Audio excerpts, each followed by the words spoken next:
Okay, so the Carolina Panthers are a complicated franchise. Of the 4 expansion teams added in a 10-year period, the Carolina Panthers are easily the most successful, coming agonizingly close to winning 2 Super Bowls. But as it stands today, the Panthers are absolutely fried from the inside out. They have one of the worst owners in sports, a mess of a coaching situation over the past few seasons, and that's just the tip of the iceberg. But it wasn't always like this, okay? Back in the Bronze Age, there once was a hero by the name of Cam Newton, and when he sported the blue and black with Luke Kuechly and others, for a brief moment in time, the Carolina Panthers were the most fun team in the entire NFL that nobody wanted to face at full strength. So now, with the Carolina Panthers being in the worst position any NFL team can even possibly be in, the question needs to be asked and answered: how the hell did they not only get nothing from the careers of Cam Newton, Luke Kuechly, Christian McCaffrey, and more, but how did they just make it feel so painful to watch? It just, these past few seasons for Carolina have just felt like a train accident that you knew was going to happen. So,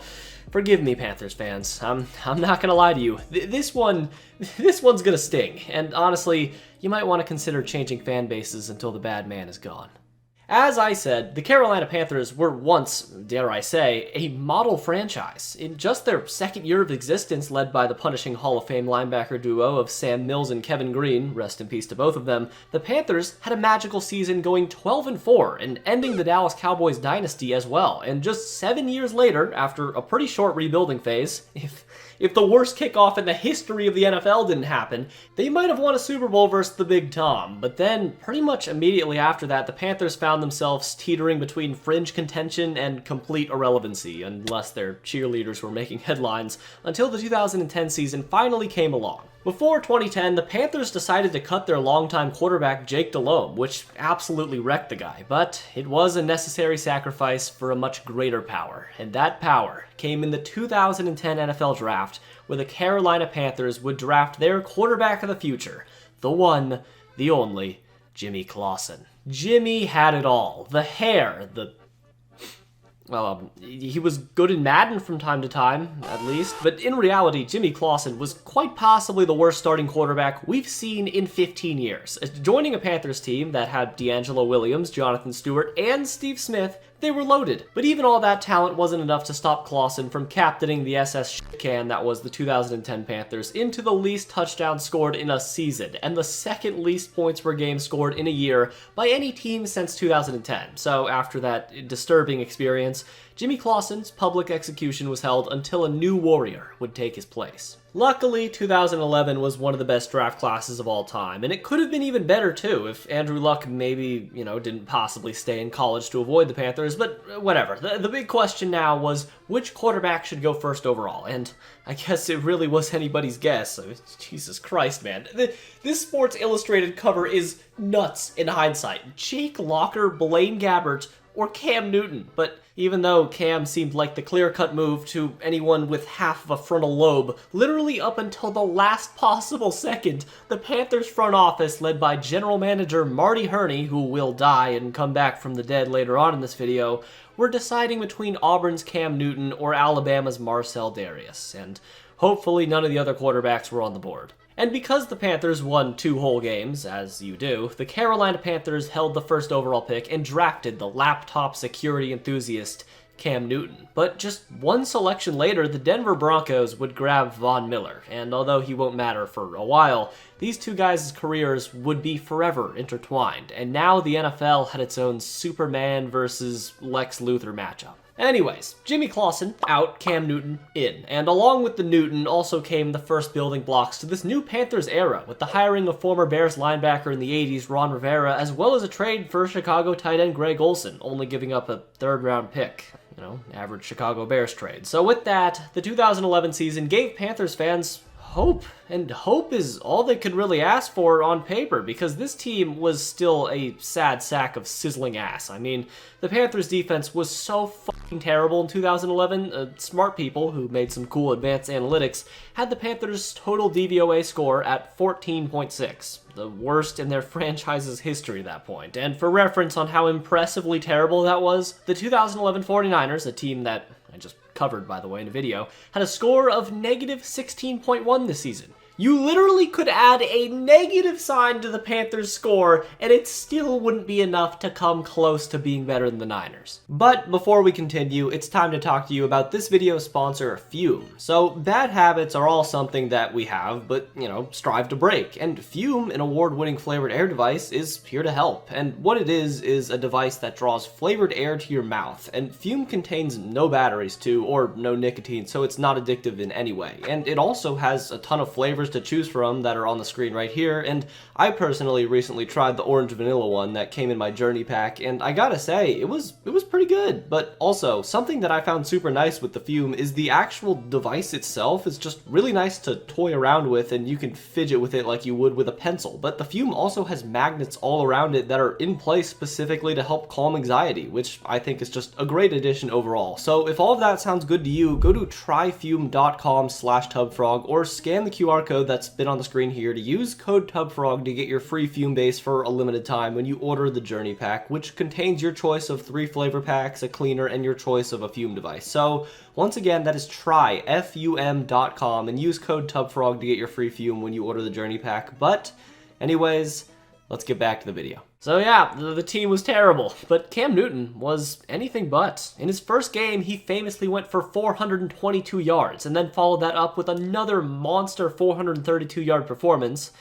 Now, granted, he would never throw for over 400 yards again in his career, but he still had one of the best rookie seasons of all time, and just by watching his highlights alone, you could tell the man was a special player. Hell, he was even good enough to be targeted by Bountygate as a rookie, and that's probably something that's on his mantle to this day. But the Panthers did only still win 6 games in Ron Rivera and Newton's first year together, despite the fact that Newton also would lead the Panthers to the single greatest offensive improvement since 1986 at the time. So Cam Newton took home the Rookie of the Year and went back to the lab to improve in the summer, trying to get better on and off the field, because later on we're going to have to call into question Cam's character a little bit, and as of right now in this current timeline, he had a bit of a sore loser mentality, which isn't terrible, except for when you let it leak out and you're supposed to be the leader of the team. Basically, he was the guy in the corner after a loss who would just keep saying, "Leave me alone, I'll go down this dark path myself. None of you understand the pain I'm going through." So the Panthers then entered the 2012 NFL Draft with the obvious mindset of defense, and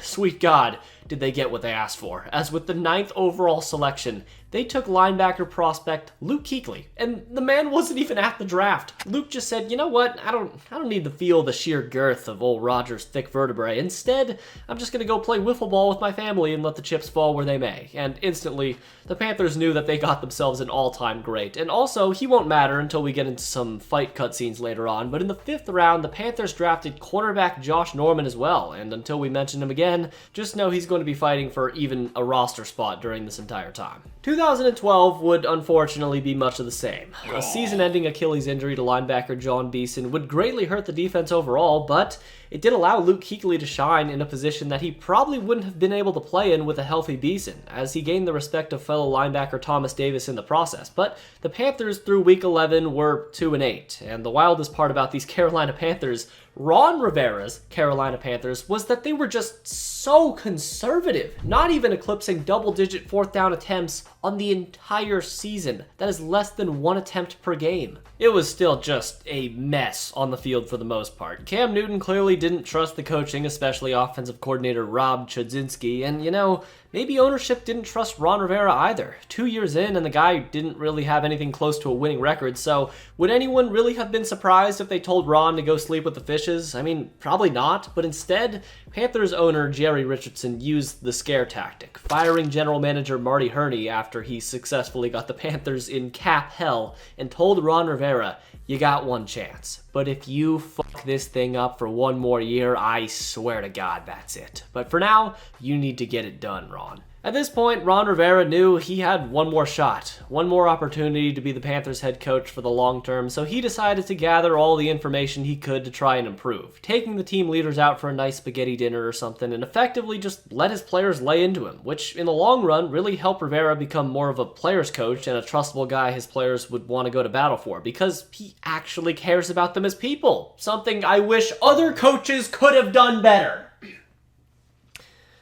I'm sorry, I'm still not over him. Things just really needed to change with Rivera's coaching philosophy, though. Like I said, not only were the Panthers outrageously conservative, but there was no logical reason for this philosophy to continue, with the Panthers being a putrid 2-12 in games decided by one possession since Ron Rivera got the job. But then, the season began. 2013 was underway, and it really seemed like Ron Rivera learned absolutely fuck all nothing, with the Panthers losing to the Bills because of a ridiculously conservative approach to the entire game and a questionable decision to not go for it on 4th down late in the game, with Rivera admitting afterwards that this was the final straw, mainly because reports were surfacing that the Panthers were actively searching for a new coach. But regardless of the reason, the dark, shadowy figure known as Riverboat Ron was unleashed into this mortal realm. No more Mr. Nice Guy for Ron Rivera. You made him angry, he's gonna make you pay. As the Panthers just obliterated the Giants 38-0. And then versus the Vikings in Week 6, Rivera went for it on back-to-back 4th downs. Back-to-back? In 2013? I mean, that's basically witchcraft. But it was working, and the Panthers were slowly becoming the most untamable beast in the NFC South. Immediately after the Vikings win, the Panthers would go on to win 8 games in a row, and with this streak of dominance, I'd say it's about time to formally introduce this entire core of guys that got them to this point. As will be a theme throughout this entire video, the wide receiver room for Cam Newton wasn't great, but Ted Ginn and Brandon LaFell provided stable enough play, but the defense was really why the Panthers started to become a threat, with Thomas Davis and Defensive Player of the Year already, Luke Kuechly developing a horrifying bond in the middle of the field. And finally, the wrecker of games, Greg Hardy, manned the D-line and was a force in 2013. But he was a bit of an odd one. Very publicly, Greg Hardy called himself the Kraken, which, you know, it's a little goofy, but sure, whatever. Sometimes people need a little extra boost to get into game day mode. But Greg went above and beyond, as according to Panthers teammates, not only was Hardy just a weird guy in general, but he would literally paint his face to try and look like a Kraken, and would also put a piece of tape on the back of his jersey before games to really set the mood. I don't know about you, but I paint my face to look like an animal every Thursday night. It's just a routine for me. So Greg Hardy seems like a mentally stable guy, but that shouldn't take away from the fact that the 2013 Panthers were very, very good. They went 12-4, and to be honest, this roster was also extremely battle-tested. They won back-to-back statement games over the 49ers and Patriots in weeks 10 and 11, and in the playoffs, they got a first-round bye to host those very same 49ers in Carolina, but still, they were getting the same treatment every young team across all sports get when they have to face off against a veteran team, with the 49ers coming into the Panthers' houses as 1-point favorites, and honestly, nobody was really surprised. And it turns out everyone was right. The Carolina Panthers took an early 10-6 lead, but in the end, it really was just a lack of execution and experience on Cam Newton's part, which I said in the 49ers video, but also on Ron Rivera and everyone else's part. The Panthers had 4 tries on the 1-yard line to pick up just a few inches and couldn't do it. And honestly, nothing else really needs to be said. If you can't do that, you can't win a playoff game. As much as players like safety Mike Mitchell complained, the refs weren't the ones who lost this game for the Panthers, and the team just had to accept the fact that they lost to the better team and had to take it as a learning experience, which it would have been great, but instead, the Panthers decided to have a meltdown for the ages days afterwards. Stephen Smith Sr., at this point in his career, had a case to the title of the greatest Carolina Panther in NFL history, but Dave Gettleman, the Panthers GM, didn't give a flying fuck and cut the man before the 2014 season began. A ruthless move to do to a man who's meant this much to the franchise and honestly still had some Pro Bowl years left in the tank. And along with Steve Smith, the Panthers lost Brandon LaFell, Ted Ginn, and Jordan Gross, an elite lineman, all in one offseason, which left the team with only 2 receivers left on the current roster, those being Dominic Hickson and Marvin McNutt.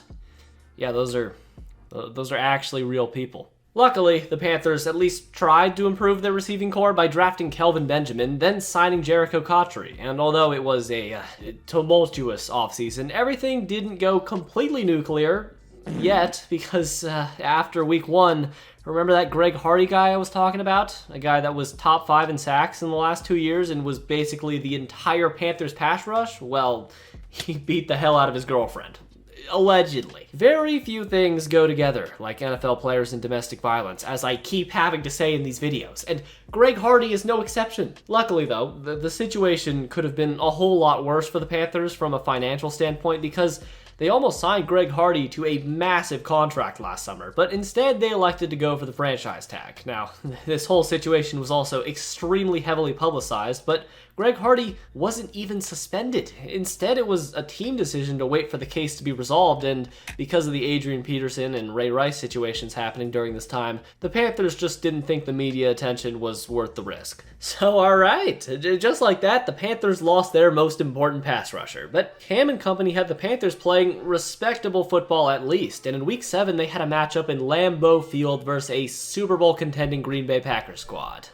And guess how that went? If you answered not f***ing well at all, then you'd be right, because they got 21 points hung on them in the first quarter. Yeah, prime Aaron Rodgers did that from time to time, and A-Rod almost finished the game with a perfect passer rating too, with things just getting so ugly that Matt Flynn saw some game time, and the road just kept getting muddier for the Panthers too. Steve Smith dropped his nuts on them as a Raven, they had 2 punts blocked for touchdowns versus the Vikings, and after a game versus the Saints, Cam Newton got in a pretty awful car accident, absolutely totaling his vehicle. But luckily, he was able to escape with only some minor back fractures, but if he was a little bit unluckier, Cam Newton seriously could have lost his life. So from all of this, you'd think that sitting at a 4-8-1 record in Week 14 in December, that this Panther season would be a wash, and well, I'll be honest, it sort of was, but stay with me here.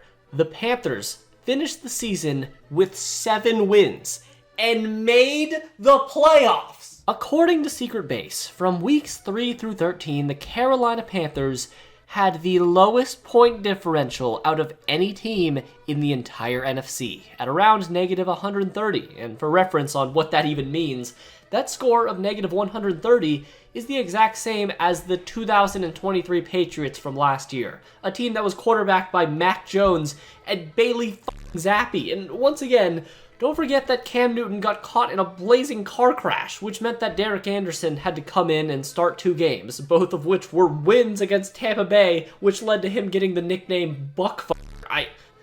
I wish I was making some of this up. Alright, let's all calm down, because now the 7-win Carolina Panthers were in the playoffs. But, you know, it's teams like this 2014 Panthers squad where you can't really be upset by anything that happens in the playoffs. Throughout all the ups and downs, at least the Panthers were kind of a fun team to watch, I'm gonna be honest. But hey, maybe they could actually make some noise in the playoffs, and I'm just being a little too negative, because their round 1 opponent was the Arizona Cardinals, who looked terrifying on paper, but their top 5 quarterback in Carson Palmer went down with a season-ending injury, and the same happened with their other backup quarterback, leaving the Cardinals with 3rd-string Ryan Lindley to start in the playoffs. Ryan Lindley was not just bad, okay? Ryan Lindley is a relic of a lost era, a past time in football history when normal humans were allowed to play the sport. And even though the Panthers found a way to actually be down at halftime, eventually Ryan Lindley put it all together and bombarded the Panthers with negative 3 yards in the 3rd quarter. I don't know how he did it either, finishing the game by just narrowly beating out the 1958 Cleveland Browns for having the least amount of yards in a playoff game ever. So the Panthers won. Happy celebration time, right? No, I you not. Hours after the Panthers partook in debatably the worst playoff game ever, Ron Rivera's house just caught fire all of a sudden. You can't make this stuff up. But then the Seattle Seahawks were next up on the list, and playing this Legion of Boom team might have actually been worse than having your house catch fire, because turns out Russell Wilson's a bit higher up in the phylum of the quarterback than Ryan Lindley is. And despite almost holding a lead off of a beautiful Kelvin Benjamin score, the Panthers simply lost to a team on a mission, falling 31-17. But overall, Bleacher Report summarized this 2014 Panthers team perfectly by calling it a successful failure, and yeah, that's really all it was. Still though, that doesn't mean that it's a bad thing to have a season like 2014 for Carolina, and if anything, they knew what had to stay and what was expendable. Another fan favorite in D'Angelo Williams was excluded from Dave Gettleman's wallet, but the bank was broken on the 2 cornerstones of this new Panthers era, with Cam Newton and Luke Kuechly both getting wheelbarrows full of green stuff from the rich men above. Now this brings us to the 2015 Carolina Panthers season, a season that had all the ingredients to bake a delicious meal. And early on, I'm not gonna lie though, it wasn't looking great, but before the season even began, it looked like 2014's outlandish disasters were continuing, with Kelvin Benjamin tearing his ACL and Cam Newton getting in a massive fight with Josh Norman during practice. But although both of these events sound pretty bad on paper, in reality, you could make the case that both of these moments helped make the Panthers better, as without Kelvin Benjamin, Cam Newton was forced to become a better pocket passer and scan the field better for open guys rather than just forcing it to his top weapons. And Josh Norman showing he wasn't backing down from Cam Newton was the first instance of previewing what this 2015 Panthers team was going to bring to the rest of the league: hunger, dominance, and pure rage. Before this 2015 campaign began, though, once again, people thought the Panthers would maybe break 500 if they were lucky, and had Carolina as a bottom 8 team in the NFL. Criticizing their lack of weapons on offense and relying on the defense and Cam Newton to carry the team was just,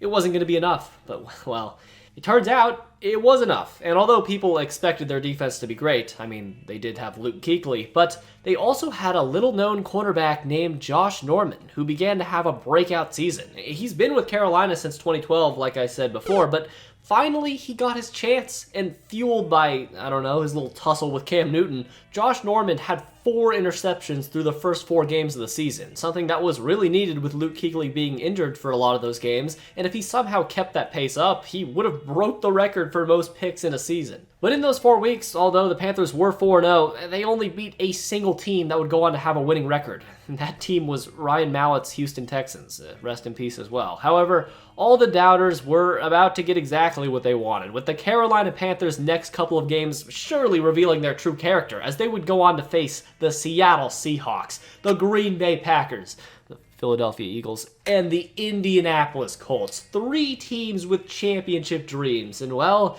it wasn't easy, but the Panthers took down all of them and stayed just a super fun team to watch too, getting a game-winning touchdown versus Seattle and a Luke Kuechly pick to ice the Colts. There was no denying it any longer. This Carolina Panthers team just felt different. Cam Newton had the whole world dabbing, because remember that was a thing at one point, and Newton himself just became a superstar. Everyone and their grandma knew who he was. Hell, the guy even had his own TV show on Nickelodeon, and on the field too, the Panthers just kept winning. Road bumps did keep coming up though from random ass places, because Carolina Panthers, like in week 10 when a Tennessee mom wrote a letter to Cam Newton mad that he I don't know, scored a touchdown, I guess? Finally, though, after a Thanksgiving massacre of the eventual 4-win Dallas Cowboys, a game in which Dallas somehow came in as 1-point favorites for a minute, the Panthers really became not only the best team in the NFL, but looking at their schedule from here on out, they didn't have any real threats left. They already took care of the best teams in their path, and out of the 5 teams remaining, none of them would finish with a winning record, meaning sitting at an 11-0 record, the coveted undefeated season was not only very possible, but statistically likely at this point. But then week 15 came along, and after pissing off Odell Beckham with a fucking baseball bat, NFL fans watched as OBJ and Josh Norman had a bit of an affectionate disagreement, getting real handsy with each other, and the Panthers held a 35-7 lead, which they blew. Luckily though, Graham Gano, the Panthers kicker, was on one this season, and a 43-yard field goal as time expired saved a potential doomsday collapse. But having a game like this proved that the Panthers were actually mortal, and even a struggling team like the Giants had a chance at defeating this Leviathan. Then, 1 week later, the dream was over. The Atlanta Falcons took down the Panthers 20-13 in a meaningless game for the Panthers playoff seeding-wise, but it definitely meant a lot for the morale of the team, especially with a Julio Jones bomb effectively sealing the game. And for how embarrassing that blown coverage was, the most interesting part of this game, for me, came on the last play for Carolina, where trying to make a miracle happen, Cam Newton got hit off the right for a strip sack. Game over. Regardless of that little nugget of foreshadowing, the Carolina Panthers finished the season going 15-1. 15 wins and 1 loss. The 3rd best record since the merger in 1970. I mean, fuck the playoffs. 15-1 is a once-in-a-generation achievement, and you don't get to that level without a loaded roster, with the Panthers having 9 players ranked in the top 100 of PFF's best players of 2015, and more specifically, Cam Newton, Josh Norman, and Luke Kuechly were all ranked within the top 11, as Cam Newton famously took home the MVP award in a landslide with pretty great stats. But deep down, everyone on this roster knew none of this will really matter once the playoffs begin. It all starts on a completely clean slate. And so it began, and instead of even coming near the brakes, the Panthers slammed the pedal into the earth and ran over every poor soul in their path, devoid of care for morality. I mean, in the divisional round, Carolina went up 31-0 on the Legion of Boom Seahawks at halftime. Granted, They almost choked again, but they did get the job done. And in the NFC Championship game versus the Arizona Cardinals, a team led by Carson Palmer, a quarterback who many to this day believe actually should have won the MVP in 2015, went out there and just got smothered. Luck was not on Arizona's side, though, as Corey Brown got a 90-yard touchdown on a broken play that probably wouldn't have happened if Tyrann Mathieu was healthy, but at some point, it didn't matter. I mean, Carson Palmer had a chance to make the game close at one point after a Cam Newton interception, but then he did the same thing and the game was just over. Everything was going great. Cam Newton just played one of the best games of his entire life. They embarrassed a contender and were in the Super Bowl. However, Thomas Davis broke his arm in the win. And, I mean, come on. I don't care how amazing your pain tolerance is. With a broken arm, ain't no way you're about to be anywhere near effective out there on the field, especially in the Super Bowl with a chunk of flesh just dangling around out there. I mean, dog, look at this picture. His arm was sliced in half, and you're telling me that man was about to go out there and play in the Super Bowl? Well, Thomas Davis is a human machine, and I guess there was no chance in hell he was missing the Super Bowl with a team as stacked as this one. And with Thomas Davis somehow active, the Panthers opened the Super Bowl versus Peyton Manning and the Denver Broncos as 5-point favorites. This being the first Super Bowl Carolina has ever been favored in. Regardless, though, they did still lack experience, but thank God. Thank the Lord, the Panthers had an old friend in Eugene Robinson, the past radio analyst for the Panthers to lean on, because he had experience before in the Super Bowl as a safety with the Atlanta Falcons, and his wise words to these Panthers warriors in need of wisdom was basically, hey boys, hear me out, but if there's any baddies walking around before the game, hey, you never know. Any one of them could be an undercover police officer, so whatever you do, do not drop your pants like I did. Okay? So on that positive note, here we are. The best team in Carolina Panthers history was 60 minutes away from a Super Bowl ring. They just had to hold down the ship for a little bit longer, keep the momentum going, and against Peyton Manning without his precious HGH, the Panthers defense had every opportunity to dominate early on, and they did. They actually did their job pretty perfectly. They held strong in the first half, only allowing 6 points in field goals, mainly off of special teams yardage as well, but the offense for the Panthers, you know, the engine of this entire team, was a no-show all game long, but especially early on. For instance, let's jump to 7 minutes and 16 seconds into the first quarter, where Cam Newton floated a pretty nice ball into the hands of Jericho Cotchery that fell incomplete. But there were probably 3 things that could not have gone worse on this singular play. First off, Jericho Cotchery bobbled the ball instead of catching it in stride, which he could have gone for at least 10 more yards had he caught it like that. Second, he might have even caught the ball, but because they ruled it a drop, there wasn't enough evidence to overturn the play. And third, a few seconds later, Von Miller annihilated Mike Remmers for a strip sack and score, creating arguably a 14-point swing just off of one missed play. And I mean, those are mistakes you just can't make in the Super Bowl when you're going against game wreckers like Von Miller. It seems strict, but it's true. Not only do you have to be almost perfect to win it all, but you have to be a little bit lucky too. It's the nature of the game. Mike Tolbert, the Panthers' steady all-pro fullback / running back, a man who would finish his entire career with 10 total fumbles and only 5 fumbles lost, would fumble 2 times in 4 possessions, losing one of them. But still, the defense for Carolina kept them in the game. An unlikely hero by the name of Coney Ely picked off Peyton Manning, forced a fumble, and sacked him 3 times, which was obviously just a massive help in picking up slack for Thomas Davis, who, remember, was basically playing without an arm. Overall, though, the Panthers just kept missing opportunities. It was so brutal to watch this all-time great offense just get shut down like they did, but it's what happened. However, the real moments that slammed the gate shut on all Panthers' hopes and dreams was a very underratedly funny sequence where Cam Newton threw a terrible late interception in the 3rd quarter, but then the Broncos fumbled the pick and still somehow got it back. The football gods are cruel, cruel beings. But then, a reservoir of despair filled the atmosphere for good. The true beginning of the end of the Carolina Panthers as a respectable franchise happened when Von Miller, Cam Newton's draft buddy from 2011, destroyed Mike Remmers again and stripped Cam Newton on not even a blitz call. And let's remember, this was a 6-point game at this point. Cam Newton had Devin Funchess breaking wide open on the left side, which would have been massive for a potential game-swinging drive, but instead, this happened. And in the moment, Cam Newton, the MVP and leader of this team, made a choice to not jump on the fumble. He could have easily gotten the ball back, but he didn't go for it, which resulted in Denver getting their first offensive touchdown of the entire game, and Denver would close it out from there. That was it. Everything Carolina had built up all year long, gone. This team that won 17 games all year lost to the worst version of Peyton Manning we've ever seen, 10-24. And the reason this game hurt so much was because for anyone that watched the game, the Panthers were the better team, top to bottom. Luke Kuechly, Thomas Davis with one arm, and the entire defense just played out of their minds. I mean, they forced the Denver Broncos into the least offensive yards gained in a Super Bowl win to this day, as well as the fewest 3rd down conversions in any Super Bowl appearance, with 1.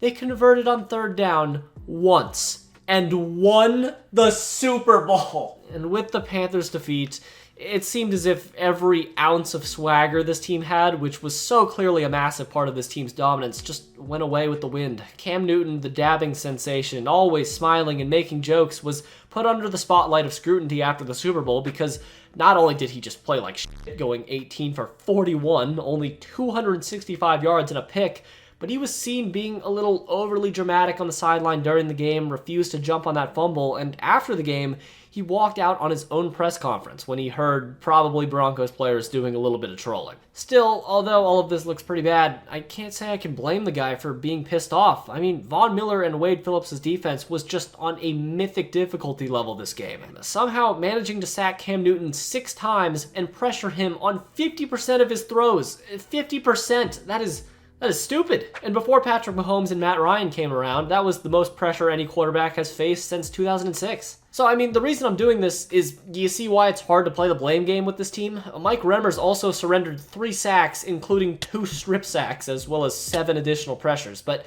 he doesn't get nearly as much blame as Cam Newton does to this day. However, none of that changes what actually happened, and what really happened was defeat. This team that had 10 Pro Bowlers and the 2nd best ranked O-line in the league in 2015 was dominated and slain. And what lay ahead of Carolina was a path so dark, so mind-bendingly depressing that I'm not even sure I'll be able to articulate how bad things have gotten for Carolina in words. But I'll do my best, so let's venture into the dreaded post-Super Bowl era for the Carolina Panthers. Immediately following their Super Bowl loss, the Panthers still had a fair amount of questions that needed to be answered. The first of which was what to do with Josh Norman. He's been loyal to Carolina since 2012, and surely he deserved a payday, right? Well, Dave Gettleman was not about to break open the Franklins for a one-year wonder, and instead the Panthers decided to rescind their franchise tag on Norman and watched as he signed a 5-year, $75 million deal with Washington. And a few seasons later, it would be revealed that Gettleman actually probably did make the right decision. It sort of was a lose-lose with Josh Norman flourishing so well in Carolina's system, but he didn't do well in Washington either, so it's kind of hard to pinpoint who made the right decision in this situation. But in the moment, Ron Rivera was definitely not happy at all with the loss of Josh Norman to his defense. And that's, kind of it for the offseason. They signed Paul Solia and I guess Gino Grodkowski, but that's actually it. And then we really get into the Super Bowl hangover right away because the Panthers started the 2016 season out on a horrific note, going 1-5 through their Week 7 bye, and this team was just in shambles on all frontiers. In absolute fucking shambles. First off, the Panthers defense was getting shredded during that stretch of games, allowing almost 30 points per game, and this is 1 year after they were just amazing. And also, just thought I'd let you know that while they were busy collapsing, Julio Jones went for 300 yards on them in Week 4. I'm not even bullshitting you. He had exactly 300 receiving yards alone, and he would go on to lead the Falcons to an amazing Super Bowl. But the biggest storyline for the 2016 Panthers was the Cam Newton kill campaign. It's sort of hard to explain, but Cam Newton was a man with a bounty on his head this year, and not for the first time. Seemingly every week, teams were gunning for his cranium to hold as a trophy, and things got so bad to the point where Cam Newton had to try and go straight to the Roger himself to plead for his life, because he didn't want to constantly keep forgetting all the games he was playing in. This was just not how anyone expected the Panthers to bounce back after their god-tier season, but it's what happened. Basically, things started snowballing out of control after Graham Gano missed a game-winning kick against Trevor Siemian and the Broncos in Week 1, and they could never recover. Cam Newton kept getting banged up every week more and more, and even when the Panthers had a chance to turn their season around in Week 11, Luke Kuechly was carted off the field with one of his 19 and counting concussions, and that was really all she wrote. And if that didn't do it for you, to sum it up a little bit better, just know that at one point during the season, Cam Newton, the reigning MVP of the NFL, was benched before a game versus the Seahawks because he didn't wear a tie before the game, which meant Derek Anderson, the Buck, got the start and instantly threw a pick, which led to Cam Newton coming back in the game, and that's basically the 2016 Panthers season in a nutshell. One of the main reasons why they were so successful in 2015 was their turnover differential, which was at a plus 20. Good for first in the NFL, whereas in 2016, they were chilling at a -2, 21st in the NFL. And add that on to Cam Newton injuring his shoulder in 2016, and sadly, he said himself that he was literally never healthy again after the season, and what you're looking square in the face at is a steamy pile of sludge, disappointment, and misery. In 1 year, this team that should have won the Super Bowl was almost completely off the map, and the incompetence was beginning to spread. Jerry Richardson, the owner of the Panthers, had done a lot of good for a while, but I don't know, maybe old age was catching up to him because the man was starting to go off the deep end, having an internal dispute, I guess so unrepairable with general manager Dave Gettleman that he just said, you know what, fuck it, and fired him. And who did he hire to replace Dave? Marty Hurney. And if that name sounds familiar, it's because he was the GM of the Panthers in 2012 before he too got fired, but now he's back. If you're not, you should start taking notes right now, because this is how you run a business. And that incompetence looked like it was about to ooze into the 2017 Panthers team as well, but they managed to hold off that cloud of despair for at least one more year, because on the field, the Panthers were looking really good. They demolished the 49ers in Levi Stadium in Week 1, the same stadium Super Bowl 50 was held in, and just like in 2015, they had a massive statement win over a contender in the New England Patriots and narrowly fell to Carson Wentz's Eagles, proving that as long as Cam Newton and Luke Kuechly were wearing black and blue, the Carolina Panthers should never be taken lightly. Like I said, the Panthers were good, but then after a Week 8 game versus the Bucks, Carolina sent Kelvin Benjamin to the gulag after failing to beat the chunky allegations, and with Kelvin Benjamin, Newton's best wide receiver from weeks 1 through 8, the Panthers were 22nd in points scored and 26th in yards per play, but from weeks 9 through 15, somehow they became 5th in points scored and 10th in yards per play. So just like 2015, they were better without Kelvin Benjamin. So I mean, is that it? Was Kelvin Benjamin just that bad? Well, yeah. But also, Greg Olsen returned from injury later in the year, which definitely helped. And when you toss in Cam's new toy and Christian McCaffrey, it all starts to make a little bit more sense, as the Carolina Panthers weathered their own injury storms to go 11-5 on the season, and Cam Newton was just amazing this year, producing highlight reels every other week, and he also did the you've been watching film thing to Clay Matthews this year too, and also, for what it's worth, in that game, he casually had 260 yards and 4 touchdowns versus the Packers. So anyone saying he wasn't at least a top 10 quarterback in 2017 was just wrong, and even if he wasn't completely healthy, his arm strength and prowess were just a constant threat at all times. So all of this sounds awesome, but it could have been even better if Drew Brees didn't exist. However, he did. And in 2017, the Saints steamrolled the Panthers twice in the regular season, and coming into Week 17, the Saints somehow lost to the 4-win Buccaneers, giving the Panthers a chance to steal the division and host a playoff game, but instead they lost to the Falcons. Again, meaning they would have to travel to the Superdome for a date in New Orleans for the wild card. Now, here's the conundrum here. The NFC was ran by some odd quarterbacks. Matt Ryan, Drew Brees, Cam Newton were all solid guys, but then you had Case Keenum and Nick Foles on the two best teams in the NFC, so all Nicholas shenanigans aside, the case could be made that the winner of this wildcard game between the Saints and Panthers would go on to at least put up a fight in the NFC Championship game, if not make the Super Bowl, which led to most people picking the Saints as heavy favorites over Carolina. A fair bet given that the Saints had a prime Michael Thomas and Ted Ginn, whereas the Panthers' top two receivers were Devin Funchess and Kalen Clay. And early on, that lack of talent was killing Carolina. Kalen Clay dropped an easy touchdown, which led to a missed field goal, which led to a Ted Ginn 80-yard touchdown. Yeah, that actually happened. All 31 Panthers fans worldwide simultaneously cried out in pure anguish. There is no team better at beating themselves into the ground than the Carolina Panthers, and at halftime, they found themselves in a 21-9 pit, with missed opportunities once again being the entire theme. Carolina had 3 field goals while the Saints scored 3 touchdowns, but then Cam Newton dialed in, as did Drew Brees, and what ensued was a classic duel between two all-time talents. That was almost ruined by Derek Anderson coming in and almost throwing the game. Now, the reason Derek Anderson was in was because Cam Newton got hammered on this play, but somehow he was able to get back into the game later after passing the concussion test. But then they said it was his knee that got injured, and then they said it was his eye, so I don't know, it got weird. But nothing was keeping Cam Newton out of this dogfight, I guess, and the team around Newton was just not dying either. Christian McCaffrey is pretty good at football, and the defense got a huge stop to give Cam Newton one more chance at a 2-minute drill to orchestrate a legacy-defining comeback win.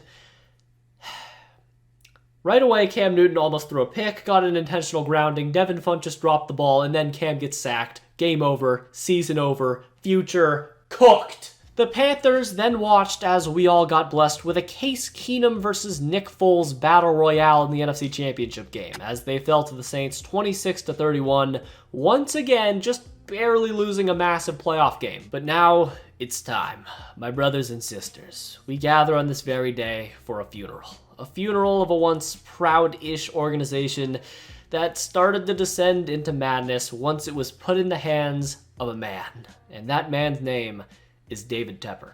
So this is David Tepper, and he was able to purchase the Carolina Panthers in 2018 for a few dollars, basically because the previous owner, Jerry Richardson, just couldn't stop harassing women and using his favorite racial slurs, especially on Jeans Friday, which he made pretty much mandatory for women. I should be surprised, and you should too, but at this point, this is pretty much par for the course for NFL owners and the Panthers in general. But anyways, for a little background check, David Tepper has a fair amount of money. According to Wikipedia, he's vibing at around a $20 billion net worth, which, isn't bad. He's nearing my level. But the real question is, well, why does everyone hate him so much? Short answer, he doesn't know anything about how to run an NFL franchise right now. Long answer, we'll get there eventually. But in 2018, management wasn't expected to be a massive issue. Cam Newton, Ron Rivera, Luke Kuechly, and Thomas Davis were still shipping the captain. And hey, we even got a documentary thing sort of like Hard Knocks to get a closer look at what's going on in the locker room for the Panthers. So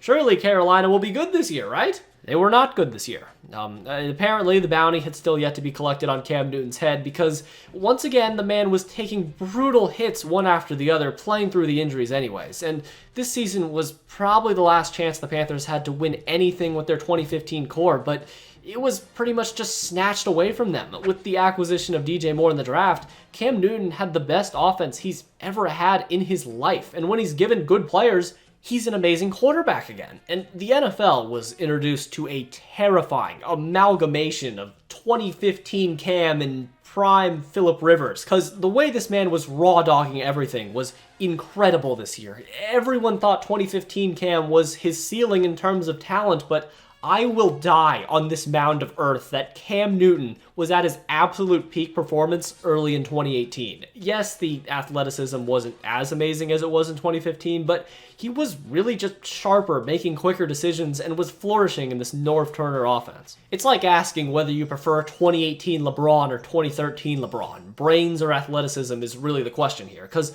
honestly, Cam Newton, from weeks 1 through 9, when he was averaging 240 yards, 2 touchdowns on a 100 passer rating and leading the Panthers to a 6-2 record, could have won another MVP, but you probably know how this arc ends. After taking hit after hit after hit for 8 years straight in the NFL, Cam Newton's body was just not ready for the human ball of metal, also known as TJ Watt, coming right at him. And sadly, all it took was one single act of miscommunication to allow that thing off of Cam's blindside at full speed, and that was it. Cam Newton would re-injure his shoulder again, and this time, he would really never recover. It's hella cliche, and I know this hit has become famous for ending Cam's career, basically, and I wish I could say, well, actually, it was this that ended his career, but no. This play not only tore Cam's career apart at the seam, but without Cam Newton, even at 50% strength, the Panthers began to plummet, going from a team that was once feared as a serious threat to the NFC to absolutely nothing. And by year's end, Cam didn't even make the Pro Bowl.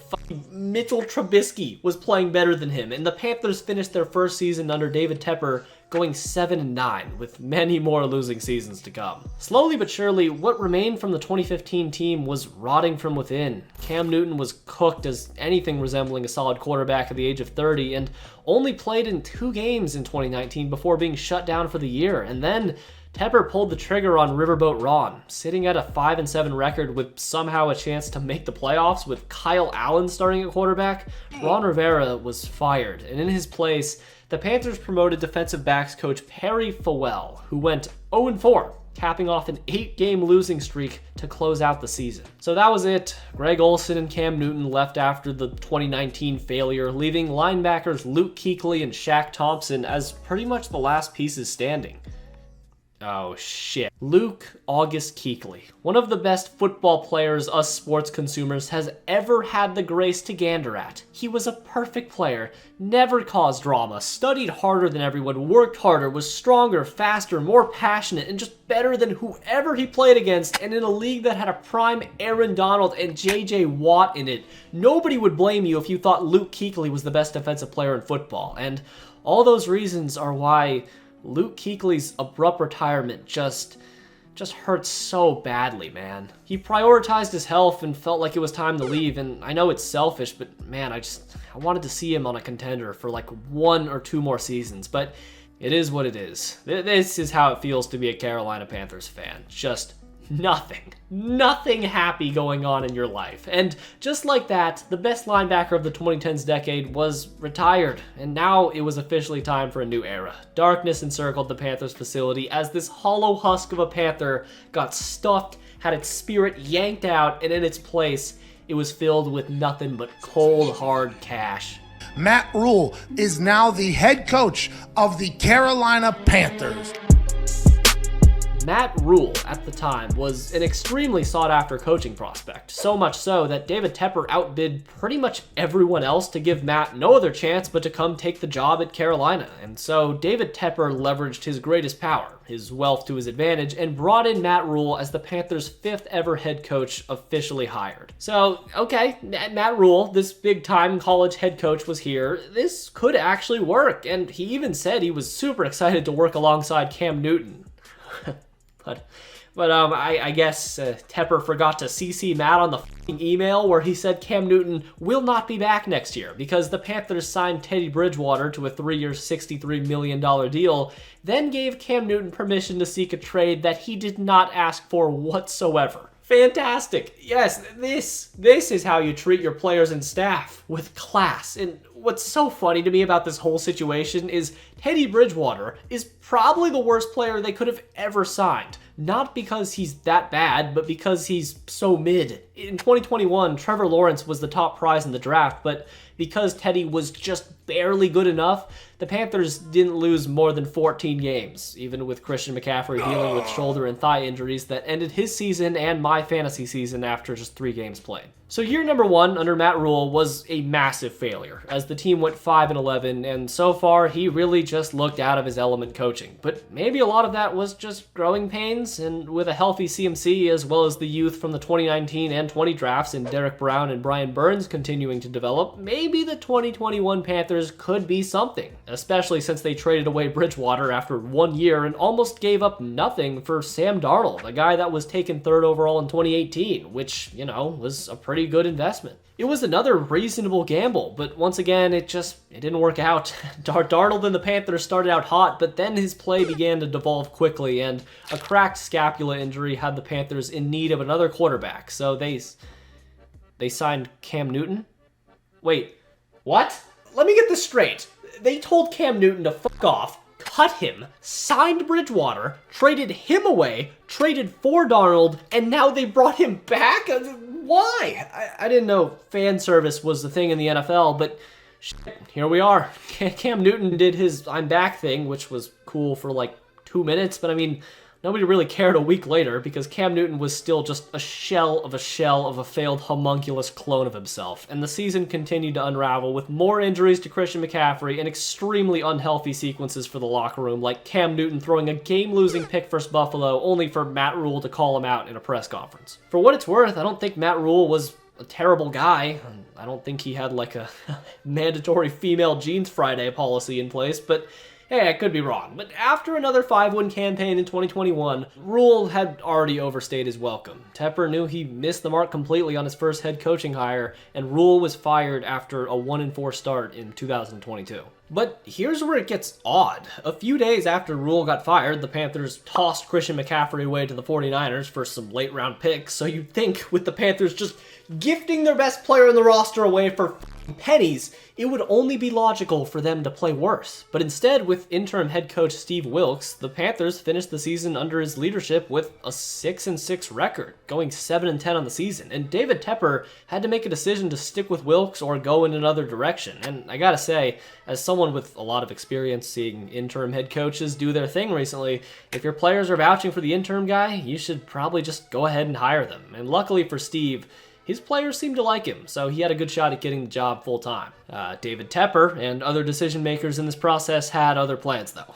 Why listen to the big sweaty guys who just grunt and, shower together? I'm the one with the cash flow here. And so the Panthers hired Frank Reich, the greatest on-paper head coach in NFL history ahead of 2023, only for Steve Wilks to go on to have major success with, ironically enough, the 49ers as their defensive coordinator. But before the 2023 season actually began, you know what we have to go through. The NFL Draft. A story you've probably already been told 100 times in the last year, where the Panthers decided to trade their 9th pick in 2023, a few later round draft picks, their 2025 first in DJ Moore for the number 1 overall pick, and selected Bryce Young to be the quarterback of the future. An absolutely terrible deal, right? What was done was done. It was a collective decision from everybody to go get their franchise quarterback, and now they had one, which meant their job now was to not turn him into a sacrificial offering in 1 season. A job they failed at miserably, because after the season began and Bryce Young wasn't the beast that CJ Stroud was immediately,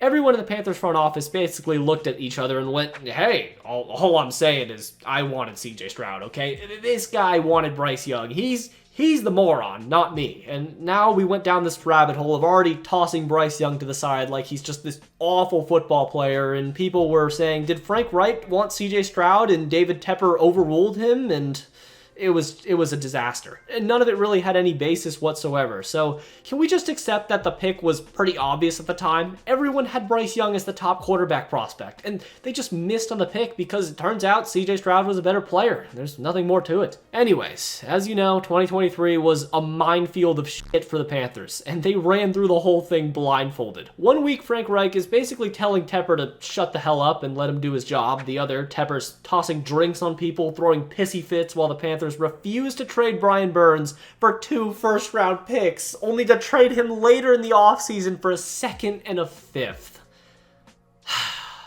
And all of this led to the team's 6th straight losing season in a row, only winning 2 games all year long. And the most demoralizing part of all of this, they didn't even have their draft pick and had to watch the Chicago Bears take a generational quarterback prospect in Caleb Williams. This is why I wanted to make this video now. The Carolina Panthers last season were actually in the worst position of any franchise in the NFL, and surely it can't get worse than this, right? Well, hear me out, but I actually think things will get better for Carolina. Mainly because, mathematically it can't get worse, but if the Panthers can give Bryce Young some weapons and a serviceable O-line, they can really evaluate his talents fairly this season. And here comes the hottest take of maybe my entire life, but I don't think David Tepper is that terrible of an owner. Or I guess to put it better, he has the potential to improve. He's horrible right now, but I think his reputation can be salvaged. Is he a rich asshole? Most likely, but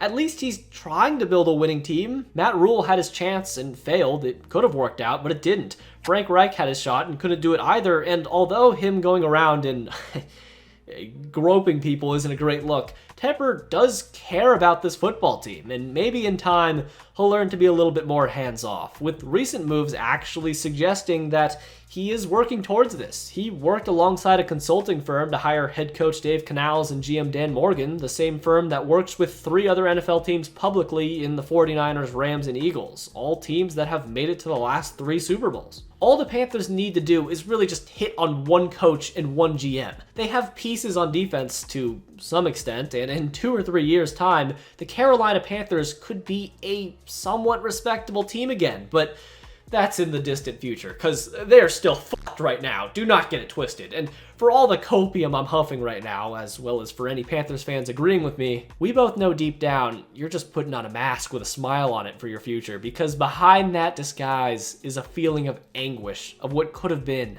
Cam Newton, Luke Kuechly, Ron Rivera, Thomas Davis, Josh Norman, Greg Olsen, and a whole lot of other guys found something special. And although they were only able to harness it for a few seasons, they truly had everything it took to win a Super Bowl, but eventually that dream slipped out of their hands, leaving behind quite possibly the worst current situation in the NFL.